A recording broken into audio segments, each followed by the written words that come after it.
When people ask how I got into anime in the first place, my gut reaction is to go back to my 5-year-old self watching the original Naruto series in my buddy's dimly lit basement, listening intently for the footsteps of our parents coming down the stairs, since according to them it was too violent for kids our age to watch. Looking back, those late nights were really a transformative time for me, showing that not all cartoons are in the same vein as what I'd see on Nickelodeon or Disney Channel. And now 20 years later, I'm sitting here writing a script for like my 40th video based on anime. So clearly had a big influence. Even more so, I'm sure many people have had similar stories to my own, with those culturally dominant, widely discussed shonen like Naruto being the first to draw you into this sphere of anime, and then some other completely different show revealing the limitless possibilities of storytelling through animation. There are hundreds, thousands of nuanced stories spanning countless decades out there, each with its own unique message to a future viewer. And while I've grown to absolutely love this freedom, god damn it if there isn't that 5-year-old kid yearning for cool characters beating the crap out of each other still in me to this day. Solo Leveling scratches that exact itch. A manhwa, yes, a manhwa, first serialized in November of 2016, Solo Leveling is largely considered the most popular and most recognizable manhwa worldwide, and like Sword Art Online for Western audiences,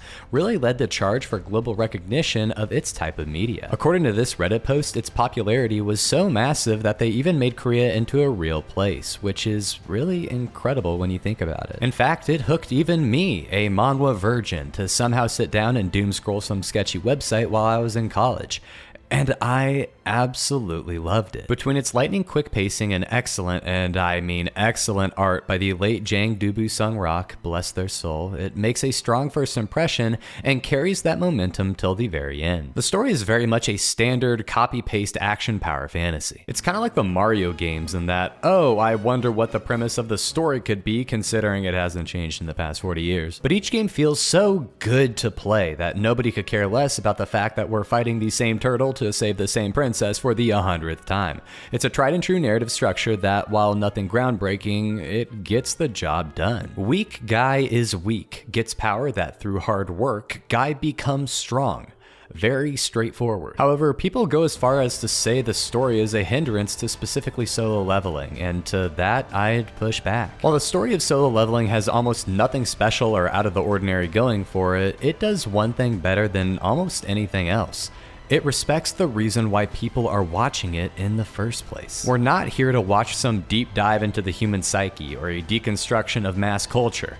Me want see cool characters do cool things, and me want see now. Both the author and later the animation team understood the task and did just that. Nothing about the story is overly offensive, more so just outside of a strong hook, it's enough to bridge the gaps between awesome action sequences. You get a large variety of locales and enemy types flipping between each at an accelerated clip that ensures the viewer not only never gets burnt out, but keeps the hype train moving from the moment we saw that creepy looking statue.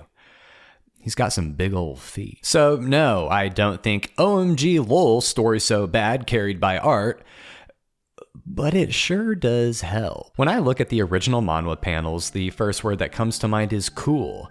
The next one is sex, but we'll disregard that for now. Because of the simplistic narrative and themes, it really does put a heavier burden on the visuals. If it falters in this regard, the show risks falling into mediocrity. So when I heard about the anime adaptation, I immediately knew that the quality of animation was going to essentially make or break this series, more so than any other. And sweet Jesus, does it look good. To me, the pinnacle of animation ties into the idea of show, don't tell. If your animation is deliberate enough to get ideas or emotions across without the need for a voice actor or seiyuu to sell the moment themselves, you're doing a pretty good job. I love the way they direct Jinwoo's evolution, depicting the loose and uncoordinated movements of a beginner who slowly, or I guess like within an episode, turns into a calculated killer. These little details go a long way, and while the show is very direct in getting the point across that this guy is as weak as a newborn Scottish fold, it's almost unnecessary, as the viewer can tell solely based off of the way they animate the character, which is a feat that speaks to the excellence of this team of animators. This isn't even touching on the larger scale efforts where the camera work, effects, animation, just everything is top of its class. Episode 11 in particular was great. Directed and storyboarded by Takayuki Kikuchi, the aforementioned camera work is on full display here, establishing the large yet ultimately confined throne room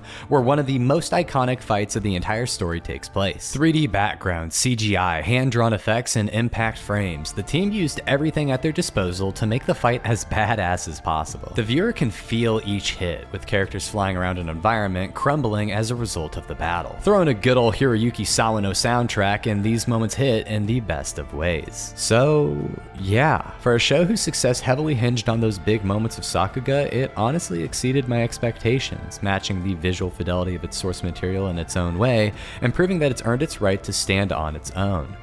Amazing job. The show also has a couple of other tricks up its sleeve, particularly how funny it is. Wow, you look like a whole different person. Yeah, that's because it literally is. Even his little sister's like, wow, you put on some muscle? Oh yeah, believe it or not, with a daily protein shake and some horse tranquilizers, you too can go from this to this. Maybe instead of piecing it up, you should be asking other questions, like how did you grow a full foot overnight? Or who is this man and why is he eating all of my food? Which segues into my next subject of interest, stranger danger. Did you know that every 40 seconds